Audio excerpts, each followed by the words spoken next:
Bismillahirrahmanirrahim. Alhamdulillahirabbil alamin wassalatu wassalamu ala asyrafil mursalin nabiyina Muhammadin wa ala alihi wa sahbihi wa man tabi'ahum bi ihsanin ila yaumiddin. Amma ba'd.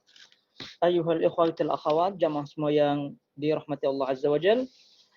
Kita lanjutkan kembali kajian kitab Al-Aqidah At-Tahawiyah yang masih membahas tentang masalah takdir.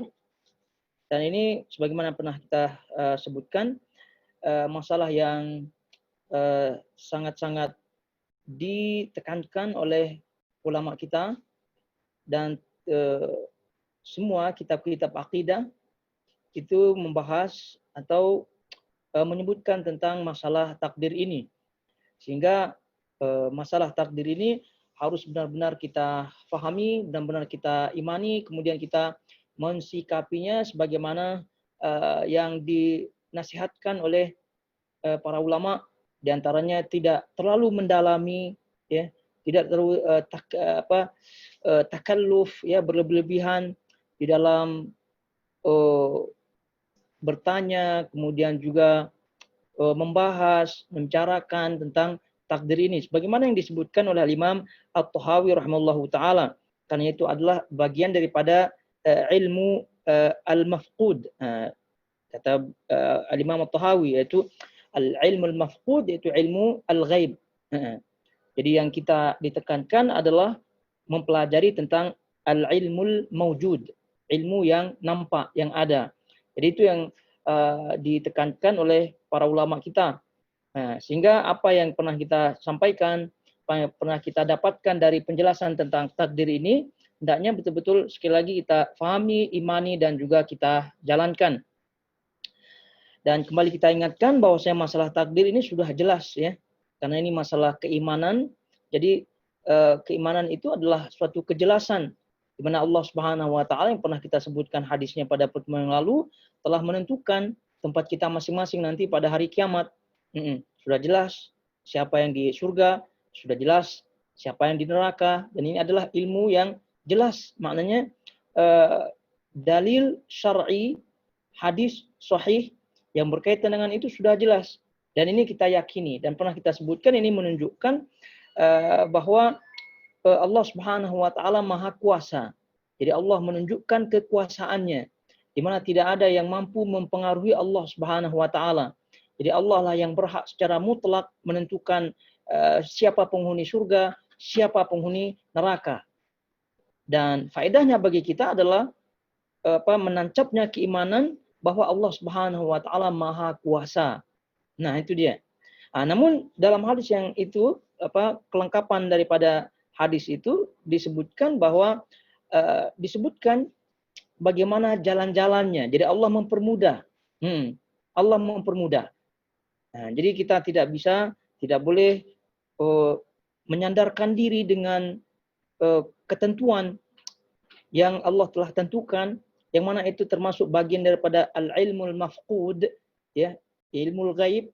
Jadi yang kita lihat adalah ilmu al-mawjud, di mana Allah Subhanahu wa taala mempermudah jalan-jalan ke surga, jalan-jalan ke neraka, Allah mempermudah. Jadi tinggal kita pilih.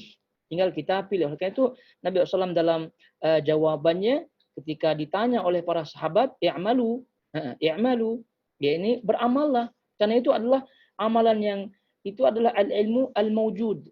Ilmu al-mawjud itulah, ilmu al-mawjud itu amalan yang ada pada syariat melalui dalil-dalil yang ada, Al-Quran dan Sunnah, solat, sedekah, dan seterusnya, amal-amal kebaikan itu al-ilmu al-mawjud. Maka kata Nabi SAW, i'malu, amalkan, beramal. Fakullun muyassarun lima khuliqalah. Jadi setiap orang dipermudah sesuai dengan keadaannya. Jadi silahkan kembali kepada masing-masing. Jadi keimanan kepada takdir Allah Subhanahu wa taala itu semata-mata untuk salah satu hikmahnya adalah menancapkan dalam diri kita innallaha ala kulli syai'in qadir. Dan juga di antara hikmah yang disebutkan oleh para ulama tentang kenapa Allah Subhanahu wa taala menyuruh kita beribadah padahal sudah ditentukan tempat-tempat kita masing-masing, itu sekali lagi tadi menunjukkan kekuasaan Allah Subhanahu wa taala. Kemudian juga kata para ulama menunjukkan yakni konsekuensi daripada atau buah, ya, konsekuensi daripada nama-nama Allah itu sendiri. Nama-nama Allah Subhanahu wa taala. Jadi kita ketahui nama-nama Allah Subhanahu wa taala itu banyak sekali. Dan tidak ada yang mengetahuinya secara detail, ya, jumlahnya kecuali Allah Subhanahu wa taala. Jadi Allah Subhanahu wa taala di antara nama-nama yang kita ketahui Hakim.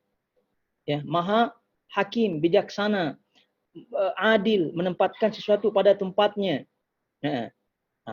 Maka salah satu kita lihat kenapa Allah Subhanahu wa taala mensyariatkan syariat ini, kemudian menurunkan para rasul, ya, untuk mengajarkan syariat itu supaya menunjukkan namanya Hakim, namanya adil. Memang Allah Subhanahu wa taala telah tentukan masing-masing makhluknya siapa penghuni surga, siapa penghuni neraka.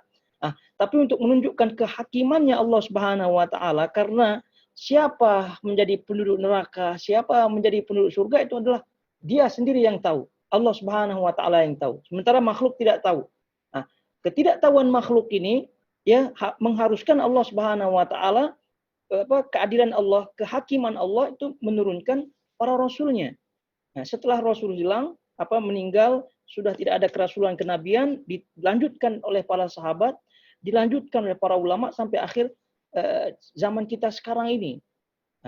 Jadi menunjukkan kehakiman, kebijaksanaan Allah Subhanahu wa taala, keadilan Allah Subhanahu wa taala. Allah tidak mau zalim kepada hamba-hambanya. Jadi diturunkannya para rasul untuk menegakkan hujjah itu sendiri. Jadi tidak boleh berhujjah kan Allah sudah tentukan begitu. Maka jawabannya adalah, ingat ayat itu yang disebutkan oleh Imam At-Tahawi dalam surah Al-Anbiya ayat 23, la yas'alu amma yaf'alu wa hum yus'alun. La yas'alu amma yaf'alu wa hum yus'alun. Jadi Allah tidak ditanya. Allah la yus'alu amma yaf'alu wa hum yus'alun. Jadi la yus'alu amma yaf'alu wa hum. Jadi Allah tidak ditanya kenapa Dia telah menentukan, kenapa tidak. Jadi dan tips yang disebutkan oleh para ulama berkaitan dengan takdir ini adalah tidak bertanya tentang perbuatan Allah. Kenapa Allah Subhanahu wa taala buat? Jadi kenapa Allah lakukan? Itu tidak ada pertanyaan, tidak ada dalam kamus pertanyaan tentang takdir, kenapa Allah berbuat, kenapa Allah lakukan, itu tidak ada. Jadi itu kita tutup karena itu hak Allah Subhanahu wa taala.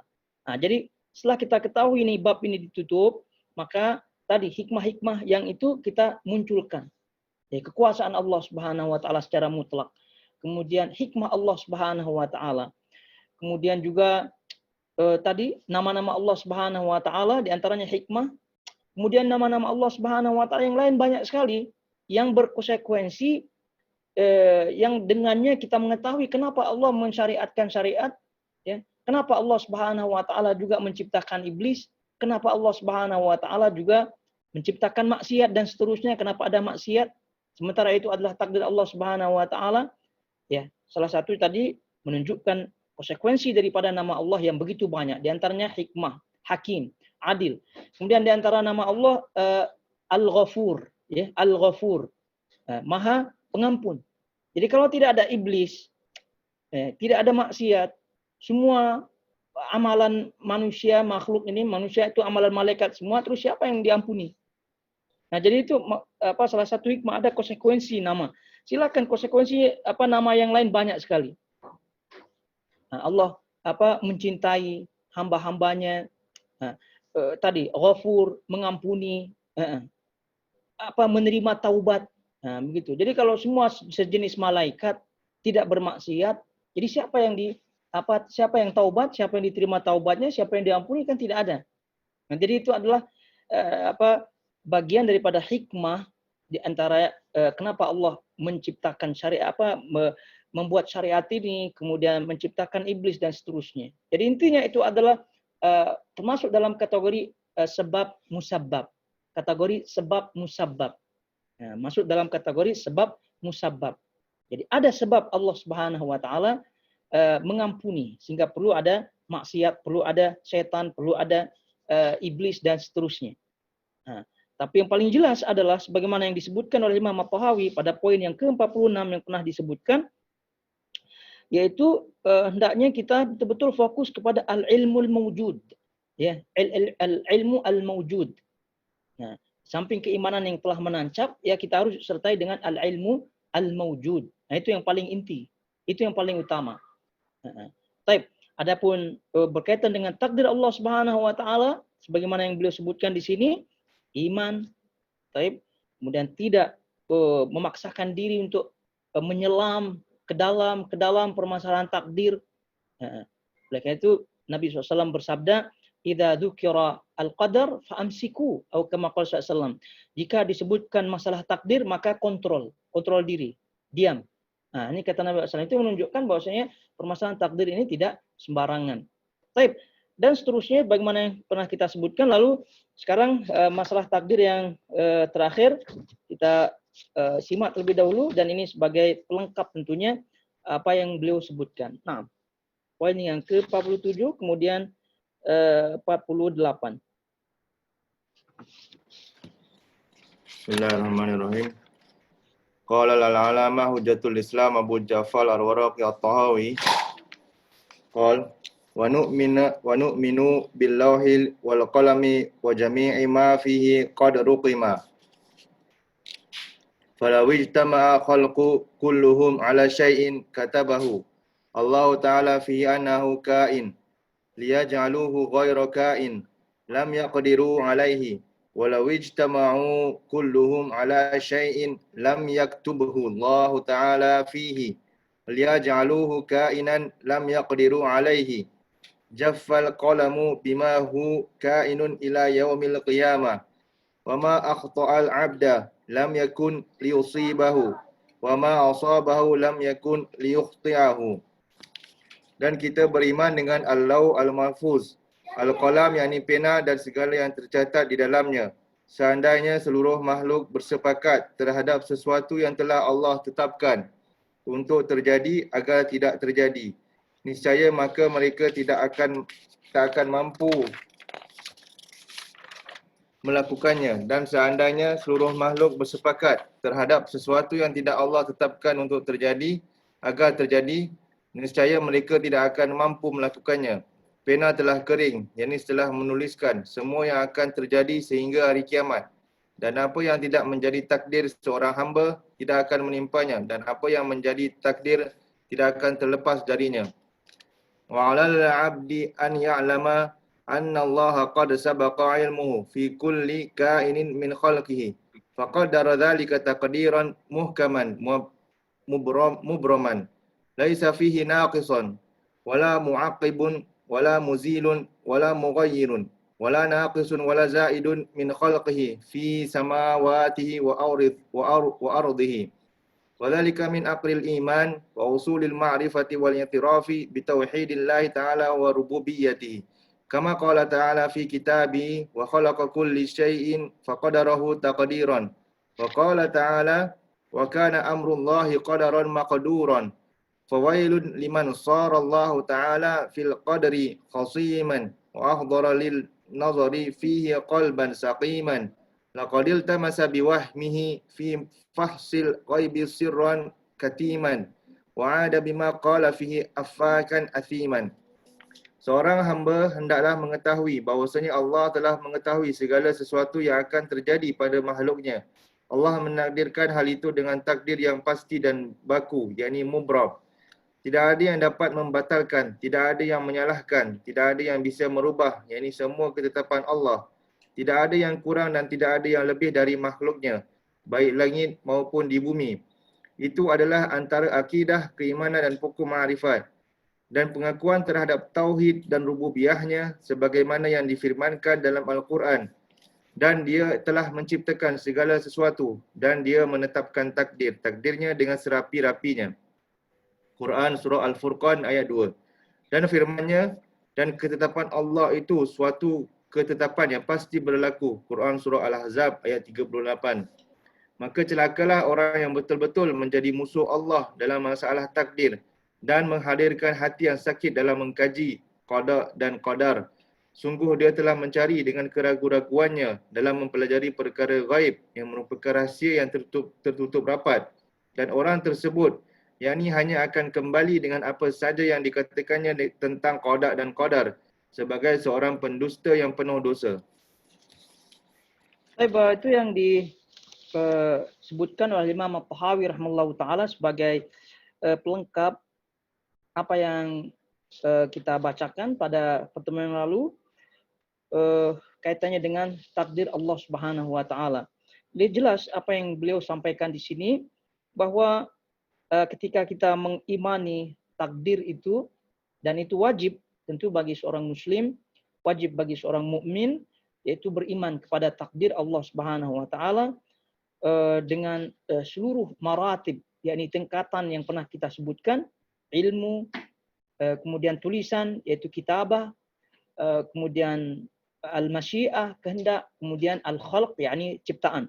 Dan semua harus kita imani dengan rinci sebagaimana pernah kita sebutkan. Jadi apabila kita imani, kita yakini, kemudian kita amalkan nasihat dari Nabi SAW yang beliau menasihatkan kepada kita seperti tadi kita sebutkan, i'malu, beramallah, fakullun muyassarun lima khuliqalah. Setiap kalian dimudahkan sesuai dengan ciptaannya, yakni keadaan masing-masing. Maka insya Allah kita akan pasti mendapatkan yakni rasa tenang, yakni faedah buah daripada keimanan takdir. Jadi buah atau faedah daripada beriman kepada takdir Allah Subhanahu wa taala tentu banyak sekali. Ya, banyak sekali. Di antaranya adalah kita terus bersemangat ya untuk beramal. Di antaranya kita bersemangat untuk beramal. Kenapa? Karena sesuai dengan hadis Nabi SAW, itu yang dituntut. Jadi ini adalah di antara faedah buah kita beriman kepada takdir Allah Subhanahu wa taala, itu bersemangat untuk beramal. Karena itu yang disebutkan oleh Nabi SAW. Kemudian selanjutnya adalah tawakal kepada Allah Subhanahu wa taala, i'timad 'ala Allah, yaitu bersandar, selalu bersandar kepada Allah Subhanahu wa taala. Kenapa kita demikian? Karena kita yakini takdir Allah Subhanahu wa taala, Allah telah mengilmui, Allah telah mencatat itu semua, Allah menghendaki, Allah menciptakan. Lalu bagaimana mungkin kita tidak beriktimad, yakni bersandar, bertawakal kepada Allah Subhanahu wa taala dalam segala urusan kita. Kemudian selanjutnya adalah di antara faedah buah daripada beriman kepada takdir Allah Subhanahu wa taala yang kita rasakan langsung ya, itu membunuh ya, bahasa langsungnya, yaitu penyakit-penyakit hati berkaitan dengan hasad, dengki, kemudian sombong, ujub, apalagi penyakit-penyakit hati. Nah, itu semua bisa musnah, dibunuh. Boleh kita sebutkan demikian. Dengan keyakinan yang menancap terhadap takdir Allah Subhanahu wa taala. Karena orang yang hasad, ya, orang yang dengki, orang yang tidak suka terhadap orang lain, orang yang sombong, angkuh, kemudian besar kepala dan seterusnya, itu mau tidak mau diakui ataupun tidak diakui, itu adalah salah satu bentuk tidak percaya kepada takdir. Nah, kalau memang dia percaya kepada takdir, di mana umurnya sudah ditentukan, rezekinya sudah ditentukan, sebagaimana nanti kita akan sebutkan telah ditulis di Lauhul Mahfuz dan seterusnya, yang pernah kita rincikan sebelumnya, maka mustahil orang itu akan hasad kepada kawannya, hasad kepada orang lain, ya, mustahil dia akan sombong, ya. Gimana mau sombong padahal itu semua sudah tertulis. Itu semua bersumber dari Allah Subhanahu wa taala, lalu sombong, ini bukan pada tempatnya. Sebab itulah tidak heran Nabi SAW menyebutkan la yadkhulul jannata man kana fi qalbi mithqala dzarratin min kibr. Tidak akan masuk surga orang yang dalam hatinya ada sekecil dzarrah kesombongan, tidak akan masuk surga. Ini kata Nabi SAW. Ini menunjukkan bahwasanya penyakit-penyakit hati ini bisa dihapuskan, bisa dibunuh oleh rasa menancapnya takdir Allah Subhanahu wa taala. Jadi kalau ada perasaan hasad, dengki dan seterusnya, maknanya takdir itu belum menancap pada kita. Silahkan dicek. Jadi semua permasalahan-permasalahan hati itu insya Allah apabila kita betul-betul beriman kepada takdir Allah Subhanahu wa taala akan selesai. Kesedihan, kemudian ketika ditimpa ini musibah dan seterusnya, itu pasti akan hilang. Apalagi tadi penyakit-penyakit. Kemudian selanjutnya buahnya yang kita rasakan adalah munculnya perasaan atau sifat akhlak yang baik. Sifat dan akhlak yang baik. Jadi setelah penyakit-penyakit tadi musnah, ya, hilang, ya pasti konsekuensinya akan muncul yang baik, akhlak yang baik. Seperti apa? Memaafkan, gitu. Sabar, apalagi ketenangan. Nah, itu semua adalah sifat akhlak yang baik. Ya, kenapa? Karena penyakit yang tadi hilang kemudian menancap pada diri kita takdir Allah Subhanahu wa taala. Jadi kalau udah kita yakin apa yang kita jalani semua adalah takdir Allah Subhanahu wa taala, dan apa yang kita takdir kita tidak mungkin akan meleset, ya, tidak mungkin pindah pada orang lain, itu pasti sudah ada ketenangan di situ. Kemudian kesabaran di situ. Kemudian juga al-afu, ya, at-tasamuh, yaitu toleransi, kemudian mudah memaafkan, mudah minta maaf dan seterusnya. Ini semua adalah konsekuensi dan buah daripada kita beriman kepada takdir Allah Subhanahu wa taala. Baik, ini tentu yang secara umum yang kita sebutkan berkaitan dengan faedah takdir Allah Subhanahu wa taala, dan silakan dirincikan yang lain. Ya, tentu ini banyak sekali. Tadi yang inti-intinya saja kita sebutkan. Baik, apa yang disebutkan oleh Imam At-Tahawi, silahkan dilihat kitabnya. Kata beliau rahimahullahu taala, wa nu'minu bil lauhi wal qalami wa bi jami'i ma fihi qad ruqim. Nah, dan kita beriman dengan al-lauh. Al-lauh. Nah, gitu. Maksudnya di sini al-lauh al-mahfuz. Jadi al-lauh di situ kan alif lam, pakai alif lam. Nah, jadi ma'rifah, sudah jelas, al-ahdiyah. Ya. Ya, jadi sudah jelas di situ maksudnya adalah lauh, bukan lauh sembarang lauh, tapi yang dimaksudnya al-lauh al-mahfuz wal qalam, dan pen, dan segala yang tercatat di dalamnya. Segala yang tercatat di dalamnya. Jadi bagian daripada beriman kepada takdir Allah Subhanahu wa taala.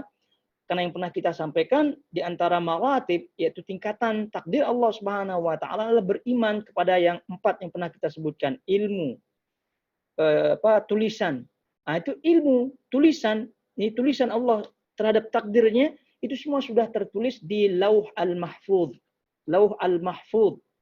Nah, dan maklum hadisnya, Allah Subhanahu wa taala kataba maqadir al-khalaiq qabla an yakhluqas samawat bi 50 alf sana. Jadi Allah Subhanahu wa taala menulis takdir, seluruh takdir makhluk ini, ya, 50.000 tahun sebelum menciptakan langit dan bumi.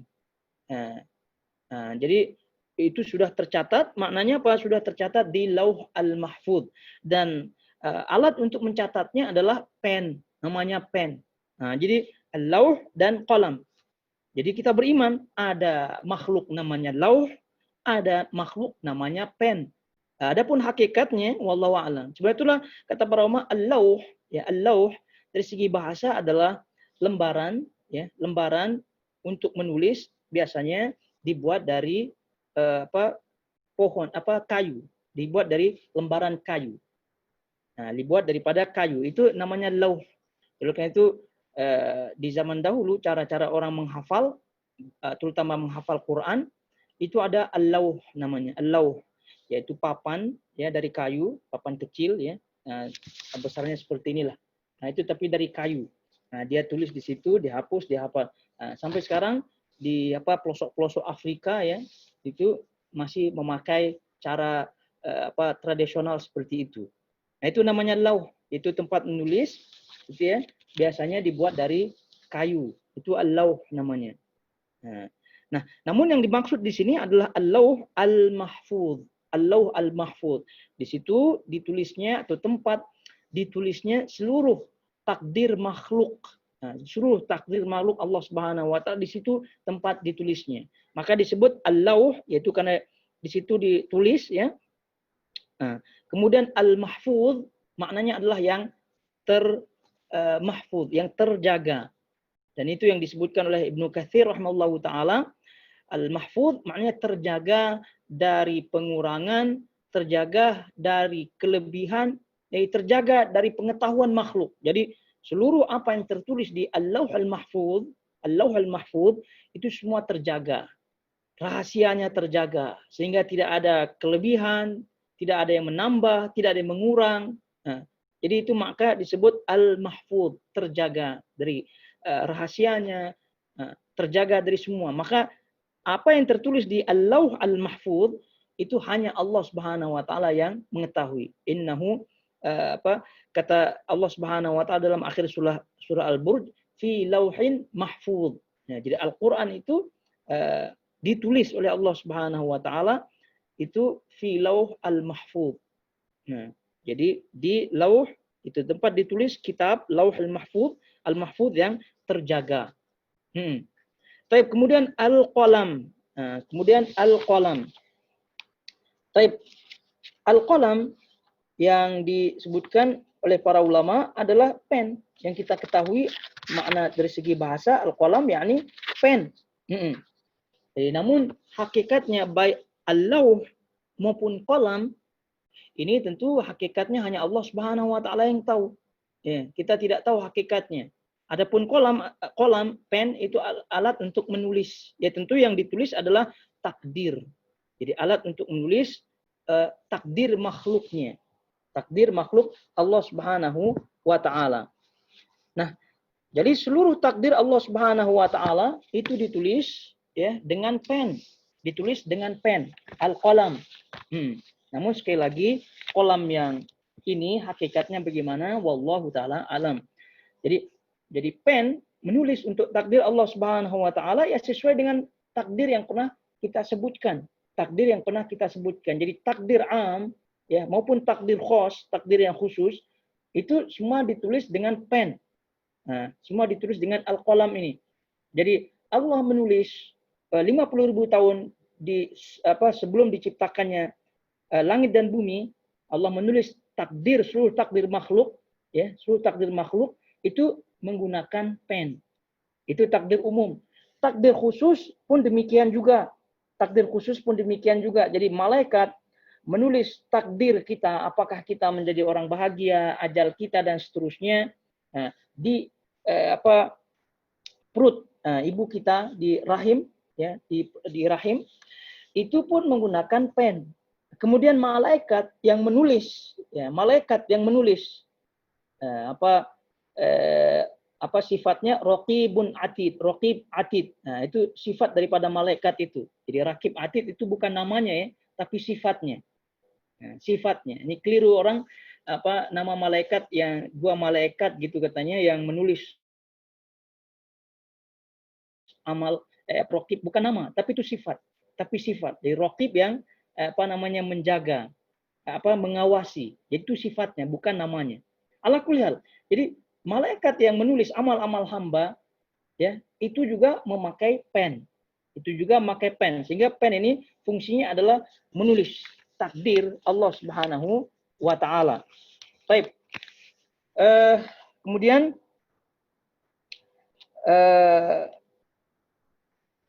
jadi itu untuk pen.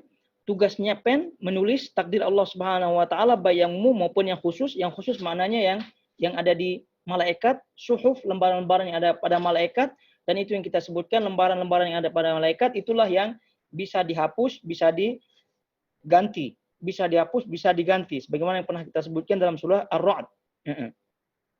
Yamhullahu ma yasha wa yuthbit. Wa indahu ummul kitab kata Allah Subhanahu wa taala. Jadi Allah sekehendaknya menghapus, sekehendaknya juga menetapkan, tapi semua itu sudah ditulis ya di lauh al-mahfuz, al-kitab, yaitu lauh al-mahfuz yang tadi kita sebutkan, tempat ditulisnya maqadir, takdir seluruh makhluk di situ.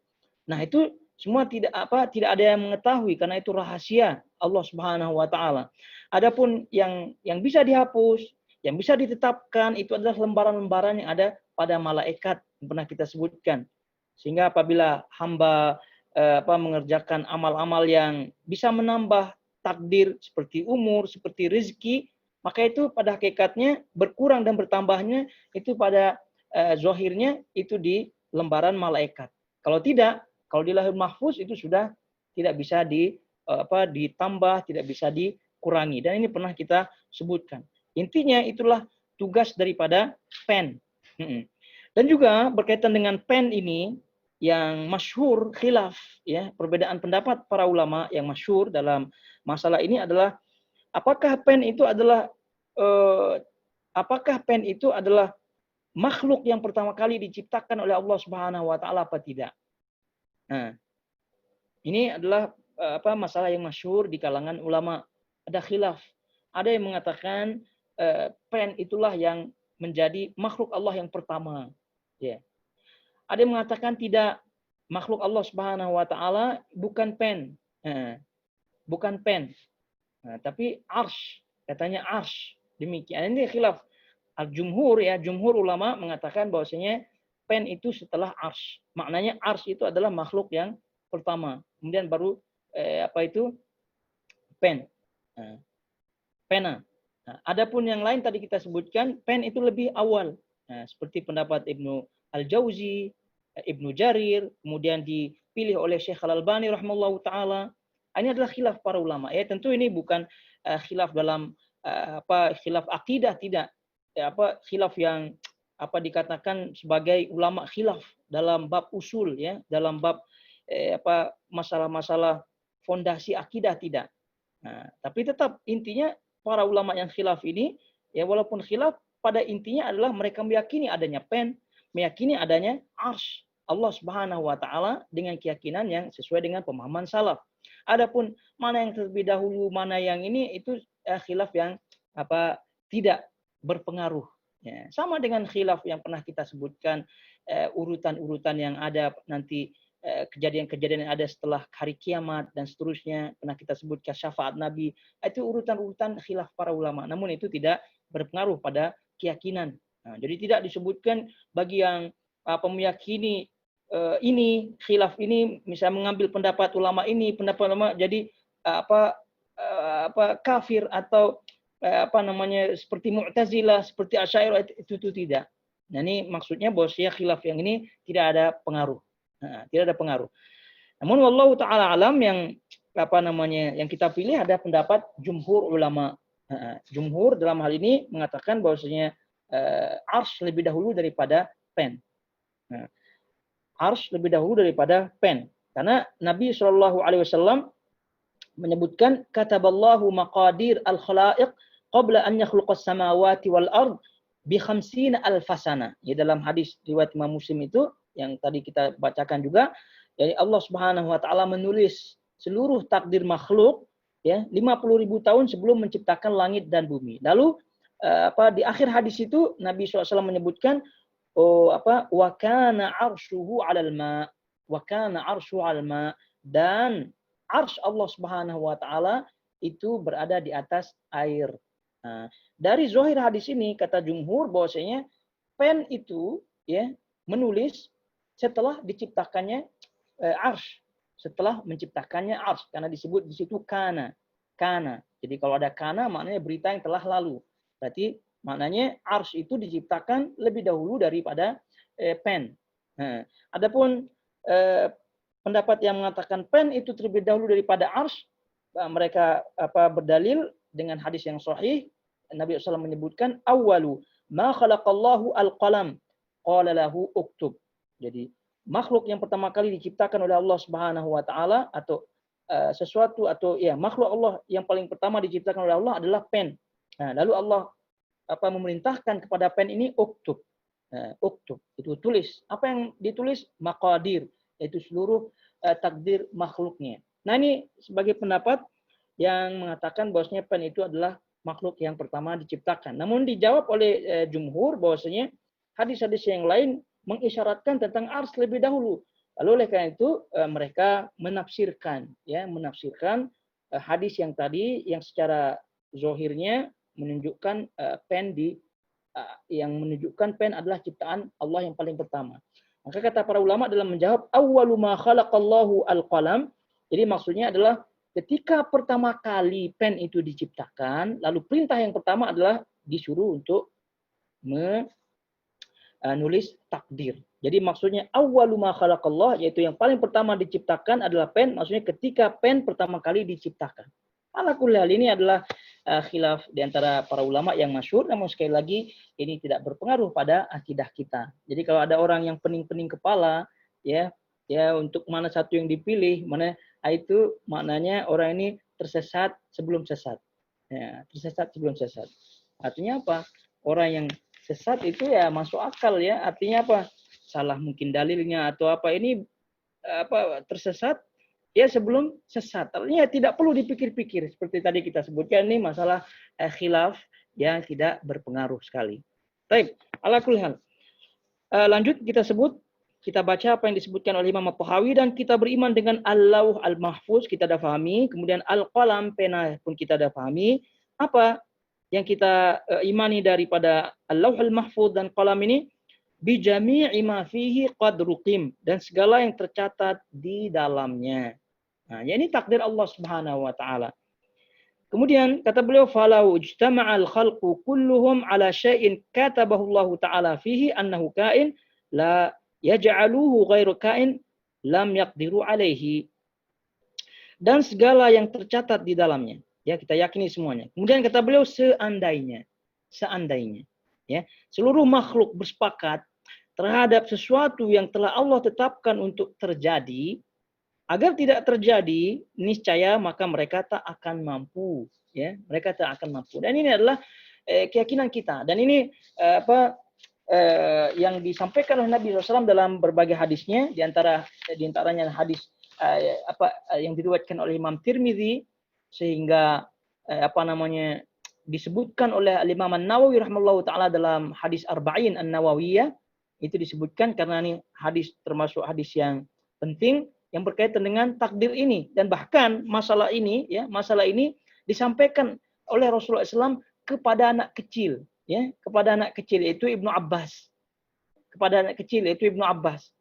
Nah, jadi Nabi SAW memanggil Ibnu Abbas, ya gulam, wahai anak kecil, ya gulam, wahai anak kecil. Gulam masih kecil, anak kecil. Ya, ihfazillah yahfazka, ihfazillah tajid tujahaka.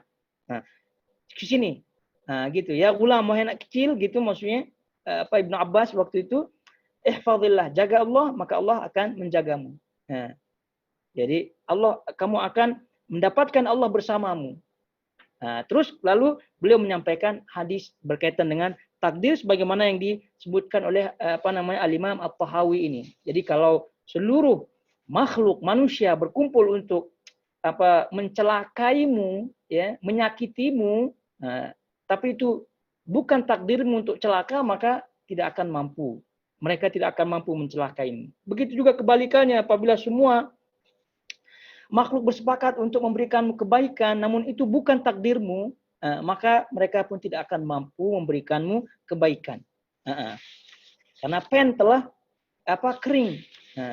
Artinya itu semua sudah tertulis.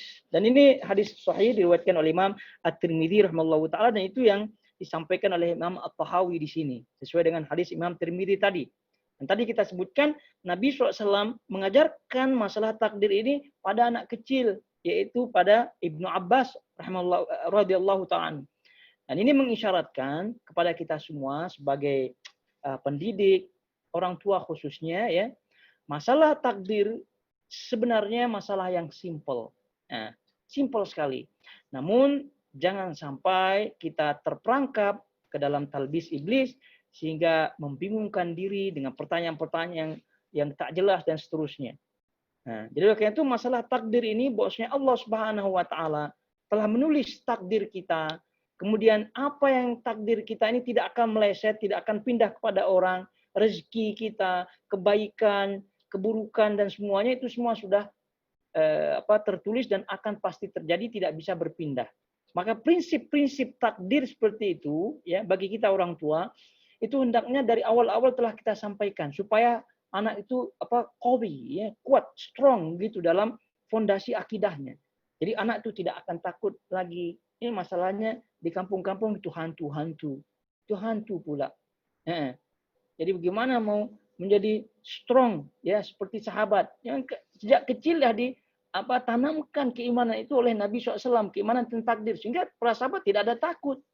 Ya, tidak ada takut. Terbukti perang mereka, Masya Allah, begitu ya. Tidak ada mereka takut. Karena memang prinsip dasar akidah telah ditancapkan, ditanamkan oleh Rasulullah SAW sejak kecil. Bayangkan Ibnu Abbas. Nah, bayangkan Ibnu Abbas saja disampaikan masalah takdir, di mana ditancapkan prinsip Allah lah yang telah menulis semua. Jadi jangan takut.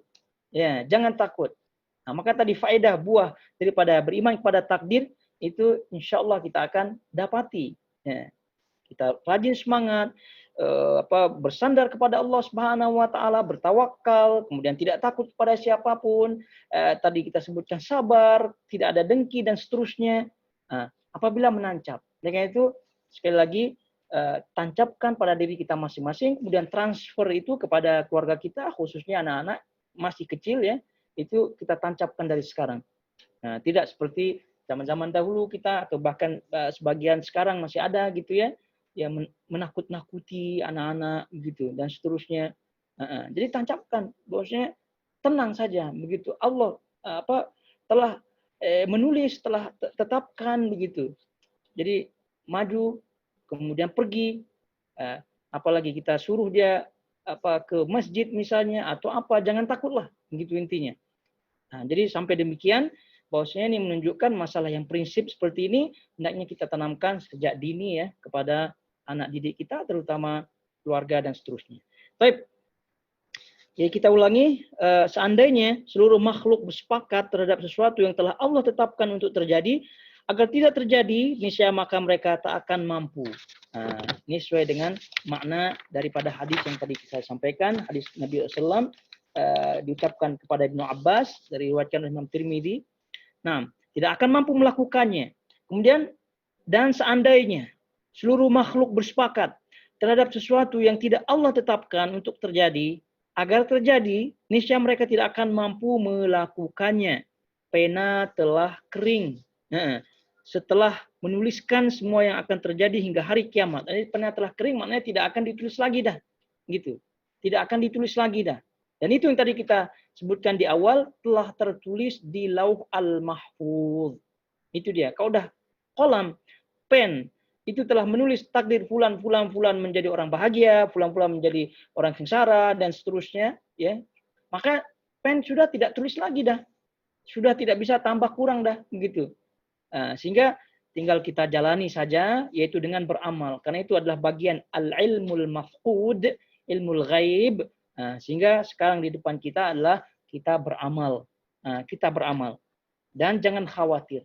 Jangan kerasa krusuk dan seterusnya.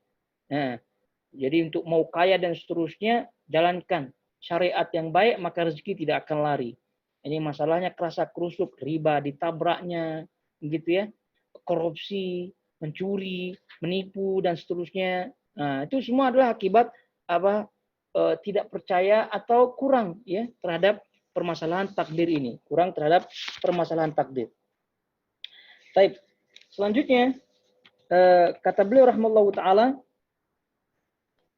wa 'alal 'abdi. Ini poin berikutnya ya. Wa 'alal 'abdi an ya'lama anna Allah qad sabaqa 'ilmuhu fi kulli kainin min khalqihi. Nah, seorang hamba hendaklah mengetahui bahwasanya Allah telah mengetahui segala sesuatu yang akan terjadi pada makhluknya. Dan ini tingkatan yang pertama sekali berkaitan dengan takdir, yaitu kita imani bahwasanya Allah Subhanahu wa taala mengilmui, mengetahui ya. Sebelum diciptakan makhluk, Allah telah mengetahui. Dan lagi-lagi yang menjadi masalah di sini adalah Qadariyah, kemudian Mu'tazilah yang tidak percaya ilmu Allah Subhanahu wa taala.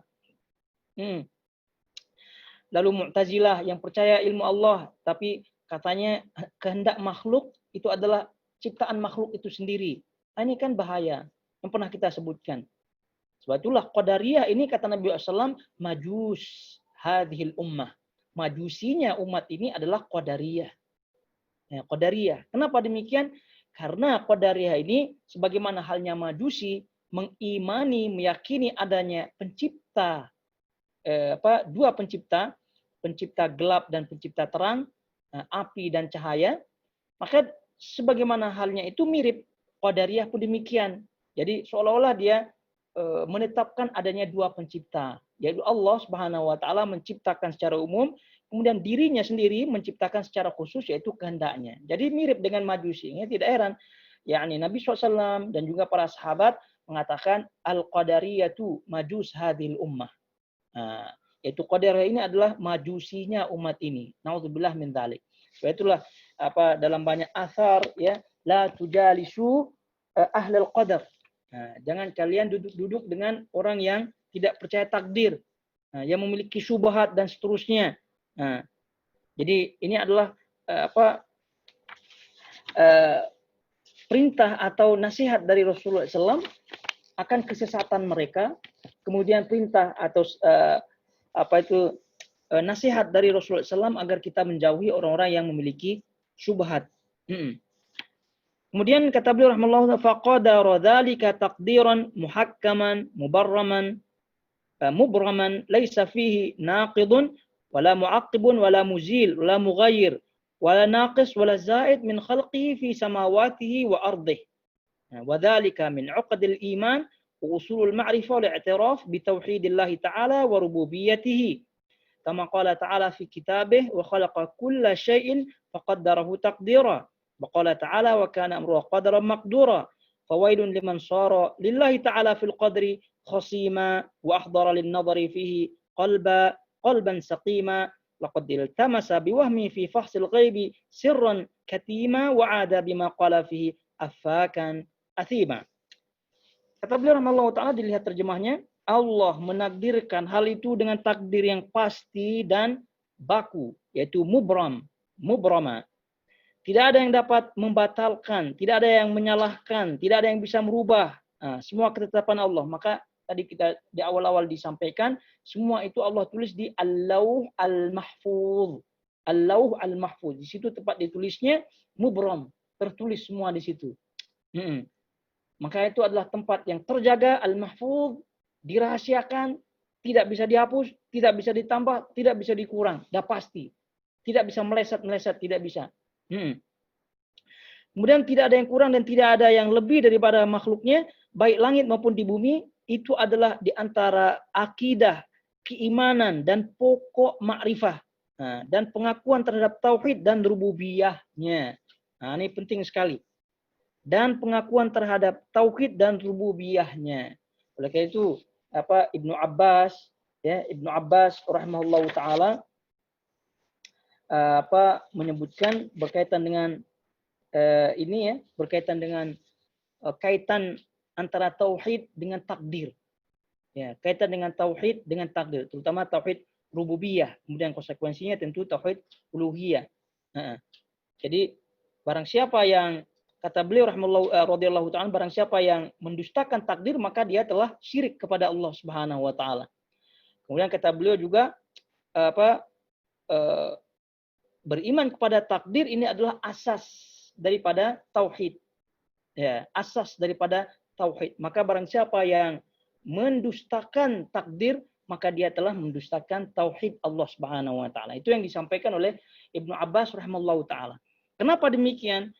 Karena setelah kita pahami bahwasanya takdir Allah Subhanahu wa taala dengan semua tahapan yang tadi kita sebutkan, tingkatannya tadi, ilmu, tulisan, kehendak, ciptaan, itu semua adalah bagian daripada takdir Allah Subhanahu wa taala. Lalu kalau ada orang yang tidak mempercayai takdir Allah Subhanahu wa taala ini, apakah masih boleh kita sebut orang ini bertauhid kepada Allah? Ya tentu tidak. Karena tauhid kepada Allah, ya terutama rububiyah Allah Subhanahu wa taala, itu adalah mengesahkan Allah Subhanahu wa taala dalam perbuatan Allah Subhanahu wa taala. Ingat kita pernah sebutkan tauhid rububiyah adalah mengesahkan Allah Subhanahu wa taala, menetapkan Allah Subhanahu wa taala dari sisi perbuatan Allah Subhanahu wa taala. Nah, takdir ini adalah perbuatan Allah Subhanahu wa taala, bagian daripada perbuatan Allah Subhanahu wa taala. Allah mengilmui, ya Allah berbuat, sifat Allah mengilmui, kemudian Allah menulis, ya Allah berkehendak, Allah mencipta, itu semua adalah bagian dari sifat dan perbuatan Allah Subhanahu wa taala. Ini takdir Allah Subhanahu wa taala. Lalu kalau tidak mempercayai berkaitan dengan takdir, ya tentu dia tidak dikatakan mentauhidkan Allah dari sisi rububiyahnya. Kalau udah tidak berpercaya terhadap takdir Allah Subhanahu wa taala dan konsekuensinya tidak percaya kepada rububiyah, maka ya tentu tidak bertauhid. Nah, ini yang disampaikan makna ucapan daripada Ibnu Abbas. Maka sangat-sangat berat ya tauhid ini, takdir ini, karena kaitannya dengan tauhid Allah Subhanahu wa taala rububiyah, kemudian konsekuensinya uluhiyah, dan seterusnya berkonsekuensi tentunya kepada asma was sifat. Jadi hendaknya adalah bagi kita semua betul-betul memahami, betul-betul meyakini, mengamalkan, begitu ya, apa yang disampaikan oleh Nabi SAW berkaitan dengan takdir ini, kemudian para ulama, sehingga kita aman, tentram, sejahtera, kita petik buahnya, seperti tadi kita sebutkan buah-buahnya, tenang, dunia akhirat. Intinya demikian. Baik, lalu kata beliau rahimahullah ta'ala, tidak ada yang dapat membatalkan, tidak ada yang menyalahkan, tidak ada yang bisa merubah semua ketetapan Allah, karena tadi di Lauh Al-Mahfuz yang terjaga, tidak ada yang kurang dan tidak ada yang lebih dari makhluknya, baik langit maupun di bumi. Itu adalah antara akidah, keimanan, dan pokok ma'rifat, dan pengakuan terhadap tauhid dan rububiyahnya. Nah, kemudian kata beliau rahimahullah ta'ala, sebagaimana yang difirmankan dalam Al-Quran, dan dia telah menciptakan segala sesuatu, dan dia menetapkan takdirnya dengan serapi-rapinya. Surah Al-Furqan ayat 2. Dan juga firman-Nya, dan ketetapan Allah itu suatu ketetapan yang pasti berlaku. Surah Al-Ahzab ayat 38. Nah ini. Ya, serapi-rapinya takdir Allah Subhanahu wa taala telah ditetapkan oleh Allah Subhanahu wa taala, maka tenang kita. Nah, tenang kita. Dan ini adalah bagian daripada rahasia Allah, sehingga itu termasuk bagian daripada al-ilmul mafqud. Lalu hendaknya kita tidak memperdalam dalam al-ilmul mafqud, hendaknya kita maju beramal ya melalui al-ilmul mawjud. Kata beliau rahimahullah ta'ala, maka celakalah orang yang betul-betul menjadi musuh Allah dalam masalah takdir dan menghadirkan hati yang sakit dalam mengkaji qada dan qadar. Nah, ini berkaitan dengan orang-orang yang terpesong, terpleset, tersesat berkaitan dengan takdir Allah Subhanahu wa taala. Ya, qadariyah dengan pengikutnya, baik yang langsung maupun tidak langsung, ya jabriyah dan seterusnya, itu semua adalah kelompok-kelompok yang tersesat dalam memahami takdir Allah Subhanahu wa taala. Sehingga kata beliau, celakalah orang yang betul-betul menjadi musuh Allah. Ya, jadi orang yang tidak percaya kepada takdir Allah Subhanahu wa taala, baik langsung maupun tidak langsung, itu adalah musuh Allah Subhanahu wa taala dalam masalah takdir, dan menghadirkan hati yang sakit dalam mengkaji qada dan qadar. Jadi orang yang tersesat, orang yang terjerumus ke dalam pemikiran-pemikiran yang keliru dalam masalah takdir ini, ya, itu pada hakikatnya hatinya sakit. Hatinya sakit. Oleh karena itu tadi kita di awal kita sebutkan faedahnya, bahwa di antara faedahnya adalah menyembuhkan hati, ya, membersihkan penyakit-penyakit hati, ya, berkaitan dengan takdir Allah Subhanahu wa taala. Apabila orang itu tidak percaya dengan kepercayaan yang sahih, keimanan yang sahih berkaitan dengan takdir Allah Subhanahu wa taala, maka konsekuensinya itu hatinya sakit. Ya, hatinya sakit, pasti sakit hatinya. Pasti akan sakit. Tidak percaya, banyak pertanyaan dan seterusnya, kehidupannya pasti tidak tenang. Nah, begitu.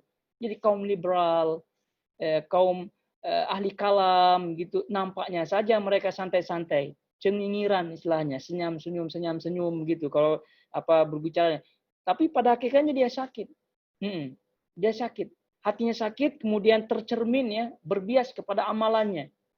Berbias kepada amalannya. Amalannya tidak tentu arah begitu. Tapi kalau orang yang betul-betul paham terhadap takdir, beriman dengan keimanan yang sahih, maka pasti akan berbias ya dalam kehidupannya, terwujud dalam kehidupannya dalam bentuk istiqomah dalam ibadah, gitu, semangat dan seterusnya. Baik. Jadi dan menghadirkan hati yang sakit dalam mengkaji qada dan qadar. Nah, jadi oleh karena itu ayyuhal akhwat akhwat jamaah semua, penting untuk kita lihat hati kita masing-masing ya. Apakah mudah untuk menerima kebenaran apa tidak, ya, memahami ilmu apa tidak, cek hati kita. Maka senantiasa kita berdoa, ya muqallibal qulub, tsabbit qalbi ala dinik. Dan seterusnya, kemudian kita ambil jalan-jalan atau obat-obat penenang hati, ya, penenang hati dari Al-Quran, gitu ya, dari Sunnah, kemudian ikuti kajian-kajian Sunnah, bersahabat dengan sahabat-sahabat yang bersemangat dengan Sunnah. Nah, itu adalah bagian cara-cara menyembuhkan hati. Ya. Jadi kita perhatikan, maka para ulama dalam mengkaji hati bersih dan seterusnya, ini ada kajian khusus ya, namanya tazkiyatu an-nufus, ya, mensucikan jiwa. Mensucikan jiwa. Itu kajian berkaitan dengan hadis-hadis yang berkaitan dengan mensucikan jiwa, amal-amalan dan seterusnya. Nah, itu banyak dikaji oleh para ulama kita, menunjukkan mereka sangat perhatian terhadap hati ini ya. Salah satunya adalah untuk membersihkan daripada pengaruh-pengaruh jahat ya, pengaruh sesat, pemikiran-pemikiran sesat berkaitan dengan takdir ini. Kemudian kata beliau, sungguh dia telah mencari dengan keraguan-raguannya dalam mempelajari perkara gaib. Kita ulangi, sungguh dia telah mencari dengan keraguan-raguannya dalam mempelajari perkara gaib yang merupakan rahasia yang tertutup rapat, dan orang tersebut hanya akan kembali dengan apa saja yang dikatakan tentang qada dan qadar sebagai seorang pendusta yang penuh dosa. Nah, intinya demikian. Ini ucapan terakhir beliau ini adalah celaan bagi mereka yang tidak percaya kepada takdir, ya, baik keseluruhan maupun sebagian, yang tersesat dalam masalah takdir karena melakukan hal-hal yang tidak sesuai dengan manhaj, tidak sesuai dengan metode salaf dalam memahami agama. Nah, jadi mereka-mereka yang tersesat, terpesong, salah faham, kemudian terjerumus ke dalam pemikiran Qadariyah, walaupun mereka tidak klaim diri mereka Qadariyah, tidak klaim diri mereka Mu'tazilah, karena yang pernah kita sebutkan sebab-sebab mereka terpesong adalah pertama kias. Kias, ya, mengkiaskan perbuatan Allah, fi'il Allah dengan fi'il manusia. Mengkiaskan, ya, mengkiaskan. Nah, ini kita berkaitan dengan sifat-sifat Allah Subhanahu wa taala, itu tentu tidak ada kias di situ. Laisa kamitslihi syai'un wa huwas samiul basir. Sudah jelas akidah dan kaidah yang kita pahami dalam bab asma' sifat tidak sama. Nah, mereka kiaskan begitu. Perbuatan Allah dengan perbuatan makhluk. Nah, jadi kalau sudah kiaskan, muncul penyakit berikutnya, mereka melakukan tahsin, ya. Tahsin artinya menilai kebaikan, kemudian takbih, menilai keburukan dengan akalnya. Nah, jadi menilai keburukan dan menilai kebaikan dengan akalnya. Nah, jadi kalau perbuatan Allah Subhanahu wa ta'ala, maka dia bilang itu baik. Tapi kalau tidak sesuai, maka itu buruk. Nah, sehingga dibuatlah kaidah-kaidah begitu ya, dibuatlah kaidah-kaidah yang sesuai dengan tahsinnya tadi, kebaikan yang dianggap oleh akalnya. Nah, jadi contoh, maka Mu'tazilah mereka sebut bahwasanya hamba itu menciptakan perbuatannya sendiri. Hamba menciptakan perbuatannya sendiri. Ya, begitu. Kenapa mereka demikian menyimpulkan demikian? Karena awalnya mengkiaskan perbuatan Allah dengan perbuatan hamba. Lalu menganggap baik sesuai dengan akalnya, membuat buruk sebagai akalnya. Akalnya mengatakan bahwa kalau Allah Subhanahu wa taala telah menentukan siapa penduduk neraka, siapa penduduk surga, begitu ya. Siapa penduduk neraka, siapa penduduk surga, itu untuk apa diciptakannya Rasul, diciptakan dan seterusnya. Lalu kalau Allah Subhanahu wa taala mengadab hamba-hambanya, mengadab makhluk begitu, Allah tidak adil.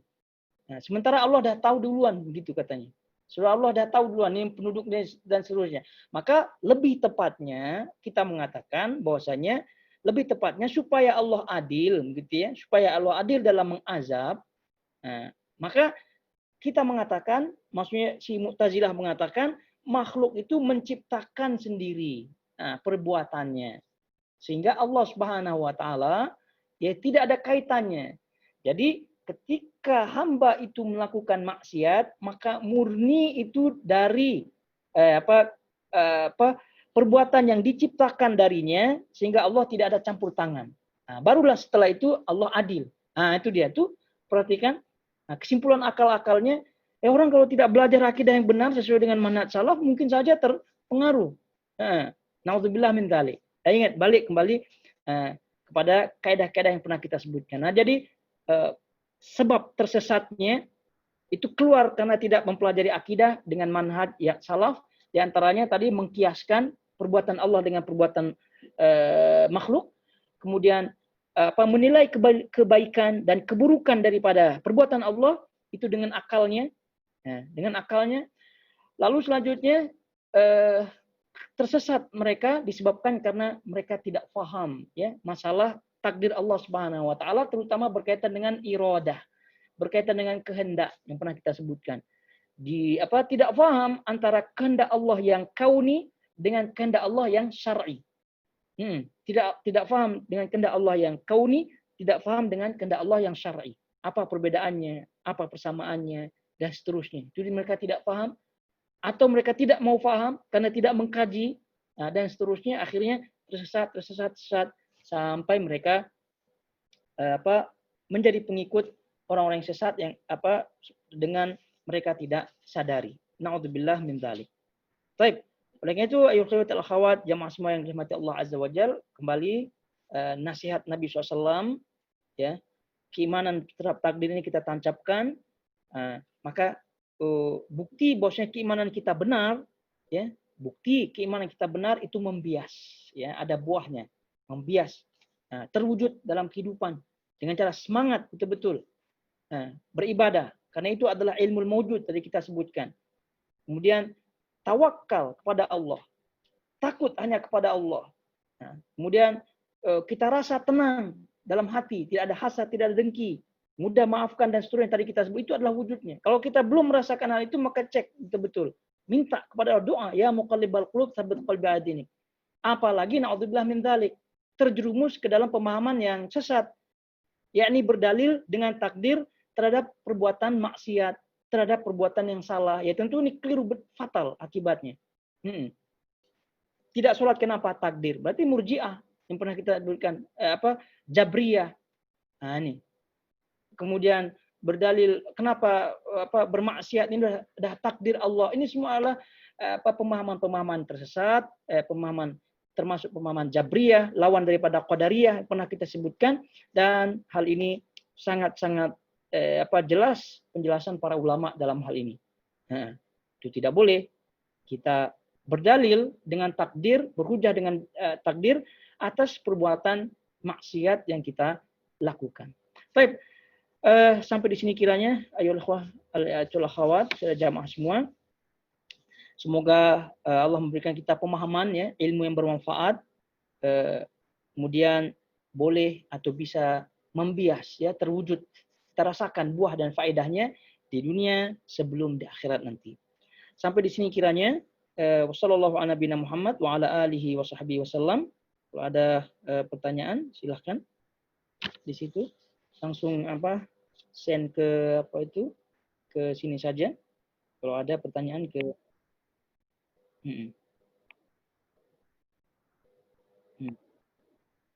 Baik.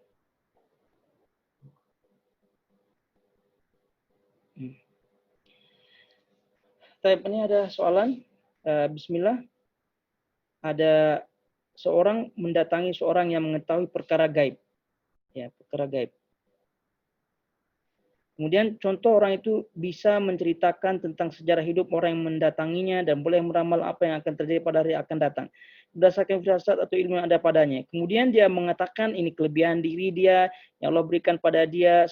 Soalannya apa yang harus kita anggap dengan udah jelas. Jadi Allah Subhanahu wa taala dah nyatakan, ya, bahwa dialah yang mengetahui hal gaib, alimul ghaibi wasyahadah. Dah jelas Allah Subhanahu wa taala sebutkan di situ. Dialah Allah Subhanahu wa taala yang mengetahui alam gaib dan alam yang nyata. Jadi tidak ada seorang pun yang mengetahuinya. Jadi kalau ada orang seperti yang dipertanyakan ini, itu adalah kelebihannya dan seterusnya, maka tidak ada istilah kelebihan yang berkaitan dengan gaib-gaib, tidak ada. Maka kalau ada pertanyaan soal apa yang harus kita anggap dengan, kita anggap orang ini dukun, ya tukang ramal. Nah, dukun, tukang ramal. Maka aku udah jelas, dia klaim diri dia dukun, klaim diri dia tukang ramal, atau bahasa lainnya apa, bomo dan seterusnya, ya. Maka kalau dah demikian, intinya dah jelas bagi kita tidak ada yang mengetahui hal gaib kecuali Allah Subhanahu wa taala. Maka apapun alasan orang ini, ya, mau alasannya kelebihannya, mau alasannya dia orang pinter, pandai, dan seterusnya, dah confirm. Kita sebut dia sebagai arraf, ya. Arraf, kahin, tukang ramal, dan seterusnya. Nah, kalau udah demikian, maka Nabi SAW sudah jelas, kita pelajari di kitab Tauhid, Nabi SAW bersabda, man ata'arrafan. Nah, barang siapa yang datang kepada orang-orang jenis seperti ini, yang mengetahui, mengklaim diri mengetahui hal-hal yang gaib, fasaddaqahu bima yaqul, lalu dia percaya kepada apa yang dikatakannya, maka Nabi SAW mengatakan, faqad kafara bima unzila ala Muhammad. Dia telah kafir terhadap apa yang diturunkan oleh Nabi SAW. Jadi intinya, bahwasanya apapun alasannya, maka kalau berkaitan dengan hal gaib, mau dia ustadz lah, mau tuan guru lah, mau kiai lah, lalu dia bilang ini adalah kelebihannya dan seterusnya sejak kecil dan seterusnya, maka tidak ada alasan, tidak ada alasan. Ya. Nabi SAW sebaik-baik makhluk, kita yakini itu, para anbiya pun tidak ada kelebihan yang diberikan oleh Allah Subhanahu wa taala untuk mengetahui hal gaib, apalagi jenis selain Nabi SAW. Baik, selanjutnya. Ya. Itu ya. Ada lagi Pak tidak nih? Baik. Kalau tidak ada, kita cukupkan sampai di sini ya. Semoga Allah sekali lagi tetap kita berdoa ya, ya muqallibal qulub tsabbit qalbi ala dinik, dan minta istiqomah kepada Allah Subhanahu wa taala sampai akhir hayat kita, dan Allah menutup hayat kita dengan husnul khatimah. Wa sallallahu ala nabiyina Muhammad wa ala alihi wasallam. Semoga Allah memberikan kita taufik untuk terus ya lancar mengkaji kitab-kitab para ulama, ya terutama kita diberikan taufik untuk lancar dalam kajian kita ya. Nah, yaitu baik yang kita lakukan secara online maupun offline nantinya. Barakallahu fikum. Wassalamualaikum warahmatullahi wabarakatuh.